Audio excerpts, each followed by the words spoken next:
Hi friends, Naria here. And what are we going to talk about today? We're going to talk about meal plans. This is one of the super popular topics. I get a lot of questions on this, and we're going to have a special guest. So make sure to tune in. Hey friends, here is our guest. This is Bumbles. I call her Mimi's because that's just a random short nickname I made for her. But we're gonna bribe her for a few minutes so we can just keep her happy with some lettuce. So she loves this. This is gonna be your snackies while we start this podcast. So today, as mentioned, we're gonna talk a little bit about meal plans and specifically why meal plans are not a sustainable way for weight loss. Right? Some meal plans may be appropriate depending on certain conditions, situations, it's totally fine. But if we're working just on weight loss, sustainable weight loss, overall wellness, meal plans will probably not be the answer. So let's get into it today. For those of you who are new, my name is Naria. I'm a registered dietitian. My specialty is gut health and weight management.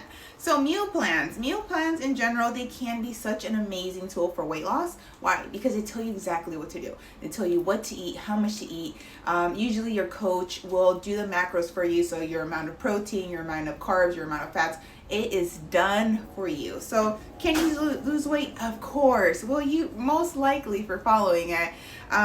But what are the limitations to this? And think about it before we continue. And while Mimi's here is snacking on her little goodies, think about what could be limiting factors. So if you've tried meal plans before, think about when the holidays came. Think about when your birthday came. Think about when vacations came. Even think about times that you went out to eat with your friends. How was that experience for you? Once in a while, it's probably not a big deal, but for most of us, it can really impact our relationship with food, our relationship with our family, and it can really impact and negatively impact the way we feel about eating out with our friends and families. We may even cancel. That's what I hear a lot from individuals, that they just cancel a lot of activities. Or when they go out, they just maybe get something like water or something basic. And remember, friends, we only live once, and we don't want to be stuck drinking water while everyone's having a ball, right? So that's one of the limitations of meal plans. And I think Mimi here could agree. If you see her little eyes, look how cute they are, right? So that's one of the limitations. So yes, can they work? Of course, they sure can. But if you're working on this long-term, if you're looking for a long-term solution, something that's sustainable, meal plans will most likely not be the answer. Right, Mimi's? She agrees. Now, talking about meal plans and how they can be something that's not sustainable, one of the things, and listen, I say this because I've tried it before and I've worked with so many people, and again, like thousands at this point. One of the things I hear frequently is that it's very difficult to follow a meal plan because you go to the grocery store, they don't have the products, so then you have to go to a different grocery store, then they don't have the products, and then now you're pissed, you're mad, and you're like, forget about it. And again, most of us can deal with those annoying and difficult situations for a few weeks, a few months even, maybe 5-6 months. But eventually, we're going to get tired of it, right? And let's say we get sick, and that's maybe what starts it off. But sooner or later, we get to a point that we just get really tired of it, especially if we're busy, if we're working, if we have family, if we have workout routines. We're going to get annoyed of having to go to 30 grocery stores. Now, can you make it easier by online grocery shopping? Yeah, sure, of course. And if meal prepping is for you and you found an easy way, then good. The best diet anyone can stick to is the one that you're willing to stick to, not the one that some random dietitian wants you to do. It's the one that you feel is sustainable for you. And again, from me working for so many people, meal plans are just not the solution. So you go to these grocery stores, and I remember, for example, when I was following this maybe about 15 years ago, I would go and certain products would be super expensive. So let's say you needed garlic powder, specific garlic powder, not garlic salt. And this product was maybe, let's say, $10-15. I'm like, oh my gosh, is the flavor even worth it? So what I would end up doing is sometimes buying these flavor products or flavoring ingredients, and then just have, like, let's say just chicken without some of these flavorings because let's say a broke college student can't really afford it. So then it just started to get annoying at that point. So then I started to make foods with little or no flavoring, and then that was just not fun at all. Or if I hired someone to do it, it was just too expensive. So that's one of the limitations. It can get very expensive. It can get very tedious to follow these things. And let's say, talk about education. What do they teach you? Like I tell my clients, this is more of a putting a band-aid on an ulcer, right? Putting a band-aid, making it look pretty, when you have a deep ulcer and it needs to be addressed. And meal plans may not be it. You need to learn how to do a meal plan on your own. That's what I love to teach. I love to help teach people to create sustainable habits. I want them to learn how to do it.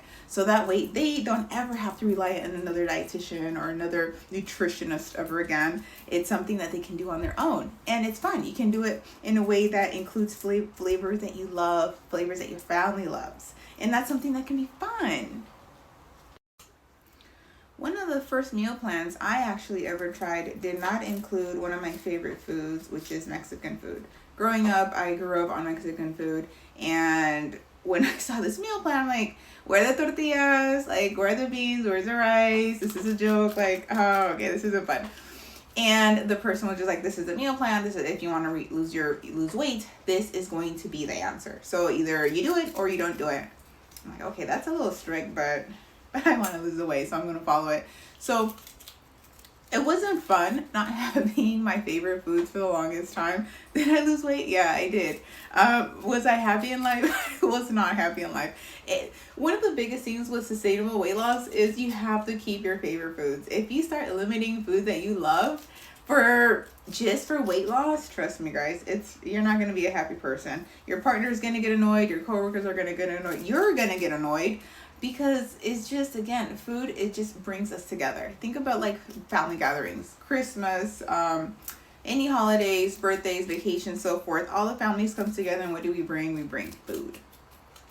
That's just what we do, because food brings us together. So if you're not having this, it can really change your quality of life. And again, guys, we're going to go back to, hey, we only live once. Do we want to just have bland, boring chicken breast forever? I'm going to give it a no. You see, weight loss, weight management, health does not have to be boring. I'm not sure who invented this world, but I'm pretty upset with them. I'm not going to lie. I have been practicing what I do now for so long that I can tell you losing weight, being healthy, having a healthy relationship with food can include any food. It can include one of my faves, crumble cookies, and it can include carne asada fries, because that's something that's really popular here in San Diego. Love carne asada fries. It can include any food. Meal plans don't do that. They're, again, very limiting. They don't consider your type of favorite foods, your favorite spices. They don't consider, sorry, I'm covering Mimi's cuteness, her eyes. That's her purpose, to be cute. They don't consider those things. And because of that, they're very limiting. So if you're thinking, should I start a meal plan? You can, but think about, is it going to include your favorite foods? Is it going to consider holidays, Christmases, and so forth? Usually it doesn't. And again, that's one of the massive reasons it can be so limiting. Right, Mimi's? Yeah, we can't limit her either. I mean, she loves these veggies. As you can see, she's almost done. She's going to get mad if I take these away. But she likes her variety too. Now, let's think about something that can happen if we're too restricted. Now, again, usually we can kind of withstand or endure some of the restrictions for some time, maybe some weeks, some months. But what happens when these restrictions are just for a long, long time?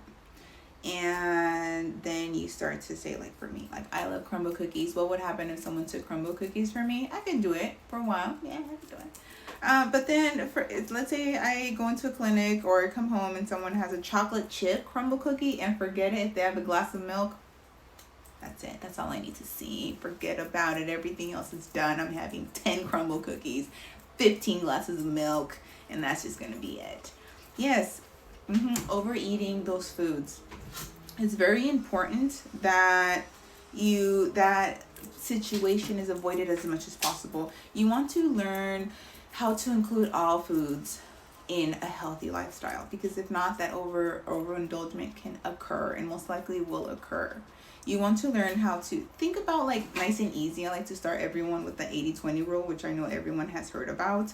So 80% of the time, just follow your healthy lifestyle, and 20% of the time, have those Mimi's likes to hide, so she's just gonna hide in my armpit for a little bit. Ignore her.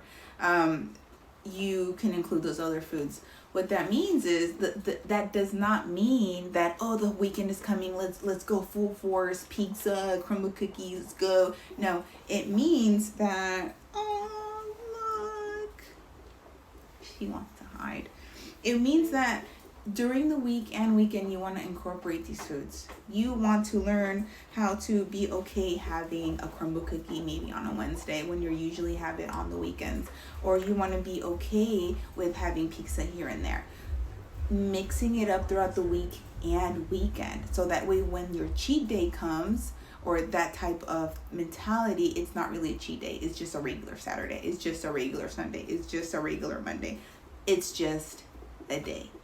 Include all of your foods that you enjoy throughout the week. Make sure the majority of the time, of course, you're limiting those refined products. You're having more fiber, more protein, hydrating. That's going to be important. But really learning how to incorporate all of your foods into a healthy lifestyle. That's really the key for sustainability, including all your foods. Because if not, that indulgence is going to happen. Most likely, I would say like maybe 99% of chance is very high. So you really want to avoid it. Again, are you losing weight today? Are you losing weight for just this summer?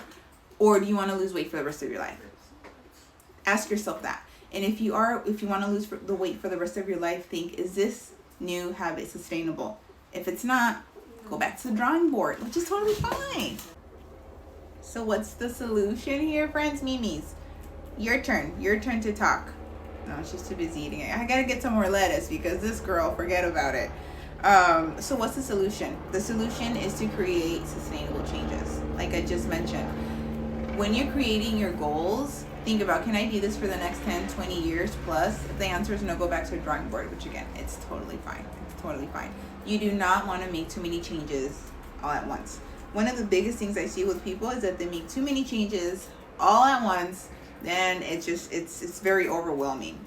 Think one goal at a time. Once you perfect that one goal, add goal number 2. You really want to avoid going from step 1 to step 20. Like you need to go to step 2, 3, 4, 5, 6, blah, blah, blah, to make sure that the weight does not come back, to make sure that you really heal your relationship with food. It takes time. Think about it. The habits that we have now, did they just develop overnight? Mimi, did they? It took years for them to develop, so you can't expect for those new habits to just happen overnight. They're going to take time. Being patient and being consistent is going to be the biggest things here. If you have those, if you're able to be consistent, and you can, and you're able to be patient with the process, you will get there. My most successful clients have been the ones that were the most patient and were the most consistent. For those individuals that wanted to see results in month 1, month 2, month 3, honestly, I can't even sign them up on my program because I know that the risk is going to be a lot higher. I know that they're not going to be patient. I know it's not going to be a win-win or a symbiotic relationship. I need to know that you're going to get the most out of my program.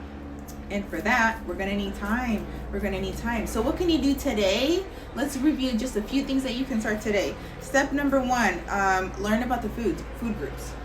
Learn about them good. Don't just say, oh, well, there's fruits, vegetables, and so forth. Yes, of course, we can all go to Google. We can all check that out. But really learn about the food groups. Learn why is protein so important? Why do you always hear dietitians, even different content creators, why do you always hear us talking about protein? What's up with carbs?